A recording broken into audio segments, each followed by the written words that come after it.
Lo habíamos anunciado, nos acompaña el ministro de Agricultura, Luis Basterra. Ministro, buenas noches.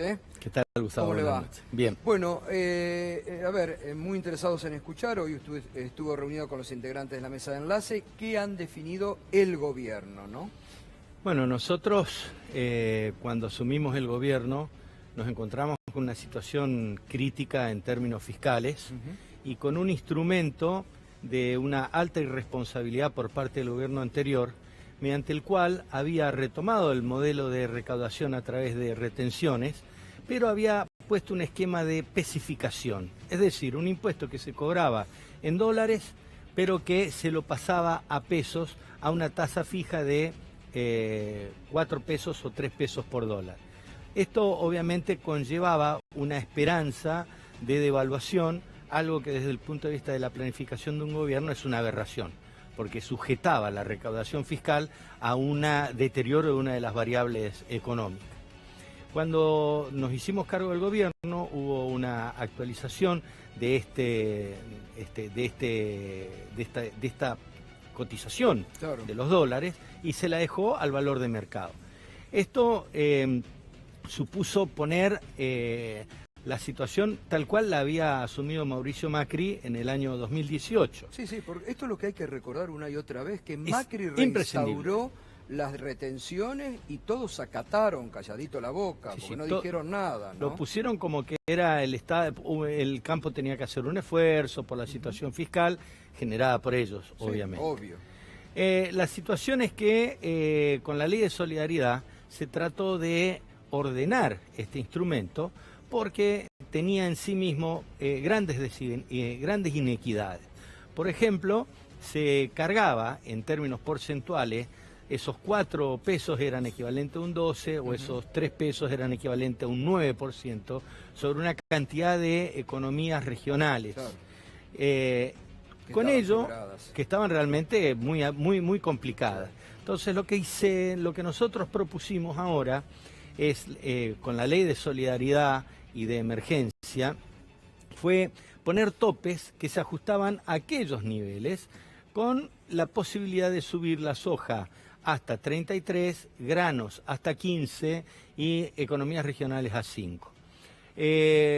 Alberto Fernández asume la presidencia con toda una media planteando que iba a subir al 35% la soja, al 25% el maíz, al 20% el trigo. Sorprende cuando en la ley se autoimpone un límite del 33% para soja, un 15% para maíz, un 15% para trigo y mantiene el 5% para las economías regionales. Esto obviamente nadie lo puso en valor, pero fue mostrar la voluntad del gobierno nacional de preservar la rentabilidad, porque entendemos que el campo tiene que tener las condiciones para producir, porque además es una fuente primero de riqueza, genera trabajo, genera ocupación territorial y también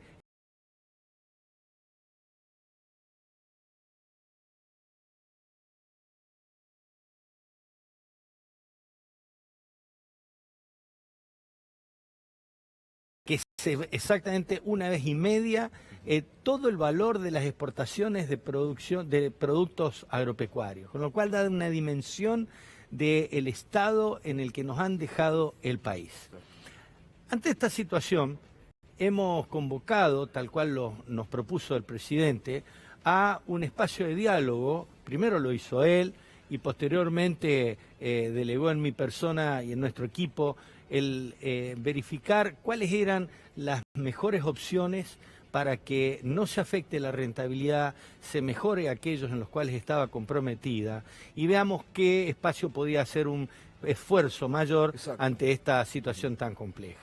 Donde a todos los sectores se les está pidiendo, ¿no? A todos. Donde se está terminando con los privilegios de algunos sectores, donde los que, como dijo el presidente el domingo, los que menos y más pobres están en la Argentina hoy, hacían los 4 años anteriores, digo. Ahora ahí se magnificó también desde algunos sectores, y el presidente el viernes en Mañana Silvestre cuando hablaba con nosotros decía que sean realmente honestos y que los autoconvocados, sobre todo que están muchos impulsados por el PRO o Cambiemos, digan, ¿no? a qué sector ideológico pertenecen, porque se exagera. Digo, ¿qué es lo que se ha determinado hoy, ministro? Bueno, nosotros arrancamos con... Hemos tenido muchos contactos informales y de diálogo siempre hubo. Diálogo siempre hubo. Siempre estuvieron reunidos con ustedes. Formalmente nos reunimos. Hablaron de traición en algún momento algún Sí, dirigente. yo creo que por ahí algunos muchachos los gana la inercia de una situación, no tener toda la información. La semana pasada nos reunimos y aclaramos esa situación. Nosotros tuvimos que cerrar el registro de exportaciones el miércoles pasado porque ya había una expectativa de subas y bajas en las retenciones. Y podía suponerse que aquellas retenciones que iban a bajar, que se sabía, el que vendía en ese momento iba a perder dinero porque al bajar las retenciones se le va a poder pagar mejor. Porque además había mala información. Y al revés, aquellos que se esperaba que eventualmente pudieran subir, ganaban dinero si liquidaban antes. Entonces cerramos una medida que es usual, cerrar el registro de exportaciones. Lo tomaron como que había sido una medida en consulta. Después lo aclaramos, nos sentamos con la hoja en blanco a ver qué expectativa tenían ellos respecto de los topes que tenía la norma que nos había aprobado el Congreso. Está bien. En función de eso, fuimos identificando que las economías regionales estaban en una gran necesidad de tener un aporte de menor volumen que el de economías de la pampa húmeda, básicamente, de cultivos de los que se denominan commodities. Entonces empezamos a hacer números y quedamos en que esta semana le íbamos a hacer los comentarios de cuál iba a ser la resolución del Estado Nacional. En este sentido, el presidente nos instruyó que tengamos especial énfasis en dos conceptos: equidad territorial y equidad social.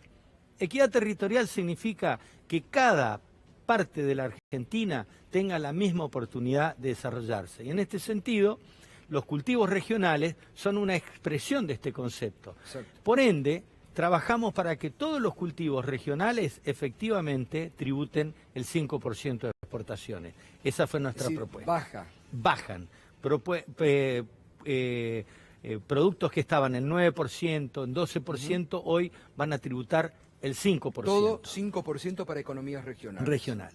Adicionalmente, se había conversado en la mesa que tanto el trigo como el maíz son cultivos muy importantes que ayudan a la diversificación. El trigo contribuye con lo que es el aporte para la mesa de los argentinos, el maíz contribuye para la producción animal y también para la exportación, y nos pidieron que tengamos consideración, con lo cual no aplicamos el tope del 15%, sino que propusimos mantener, sostener el 12% actual. No se toca. No se toca. Ni maíz, ni trigo. Ni maíz, ni trigo. 12% queda. Pero tuvimos una consideración con el girasol, que es un cultivo que está con alguna complejidad. Normalmente se lo hace en zonas que son ya con suelos un poco de menor calidad o con climas que son un poco más duros. Y tuvimos la consideración de bajarlos al 7, del 12 al 7. También para incentivar el cultivo de girasol. Incentivarlo y sobre todo en una situación en la que estos cultivos requieren un estímulo adicional. En el caso del arroz, por ejemplo, hemos bajado al 5%, del 12% al 5%, porque es una economía regional que requiere también este estímulo. ¿Y qué pasa con la soja entonces? La soja ocurre que estaba en el 30%. Y ahí entonces aplicamos el concepto de equidad social. ¿Qué significa esto? Hay cuando hablamos de soja, o de maíz o de trigo, hablamos de lo que se denominan las commodities. Son cultivos que requieren de gran escala, de mucha tecnología, y mientras más grande es la escala, menores son los costos. Porque utilizan tractores de última generación, porque utilizan sensores remotos, porque utilizan tecnología de alta precisión.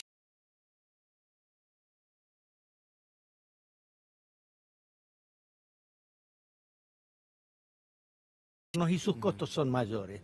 Entonces, para que los pequeños y medianos productores estén en condiciones de sobrellevar situaciones de que permitan su sostenibilidad en el tiempo, tomamos la decisión de segmentar la aplicación de las retenciones. ¿Cómo va a quedar entonces? ¿Cómo 33 queda? ¿Para quiénes queda? En realidad, maliciosamente se dice, subieron las retenciones. bajaron todas, Claro. estuvieron Únicamente sostenidas, la soja. o la soja, pero con un elemento. Del total de lo que se aumenta de recaudación de 30 Sí. a 33, Sí. se redevuelve a los productores que han entregado hasta 1.000 toneladas de soja, que son 250 hectáreas más o menos, o 300 hectáreas, se les devuelve valores que hacen el equivalente a una retención entre el 21 y el 30%. En definitiva, para todos los productores, que son el 74% de los productores de soja, se les disminuye o se los sostiene en el 30% de retenciones. Perfecto, porque va a haber devolución. Y solo un cuarto de los productores, alrededor de 14.800 productores, van a pagar 3% más. Entonces, es muy importante que la gente interprete que ha sido una medida que apuntó y que no recauda, porque no nos va a dar un saldo positivo para el fisco, pero sí aplica estos dos conceptos Totalmente. que corrigen la norma anterior, que fue la actualización de la decisión tomada por Mauricio Macri, donde se recupera el concepto de equidad territorial para las economías regionales y de equidad social para los distintos sistemas productivos. Clarísimo, ¿eh? ¿Cuál fue la reacción de la mesa de enlace? Bueno, fue de continuar el diálogo, de continuar trabajando, porque además estuvo presente después de la mitad de la reunión la vicejefa de gabinete, Cecilia Todesca, estuvo el presidente del Banco Nación, con lo cual se trataron otros temas. Que hacen la preocupación de sí, que ellos mismos pidieron un consejo de consulta y obviamente hemos accedido, el Banco Nación lo ha hecho, hemos hablado de la banca cooperativa, hemos hablado de otros temas relacionados a fondos para la vivienda rural a través del Fondo Nacional de la Vivienda, hemos hablado de que Vialidad aporte fondos para los caminos rurales, en fin, ir más allá de las retenciones porque necesitamos competitividad sistémica, que cada uno pueda, a partir de su trabajo, tener rentabilidad. Gracias, ministro, No, por muy favor. amable. Bien, clarísimo los conceptos. Ahora se verá cuál es la parte ideológica del conflicto de algunos sectores y cuáles son los que realmente están dispuestos a ponerle el hombro a esta situación que tiene la Argentina. Pausa, enseguida el informe especial sobre el periodismo de guerra.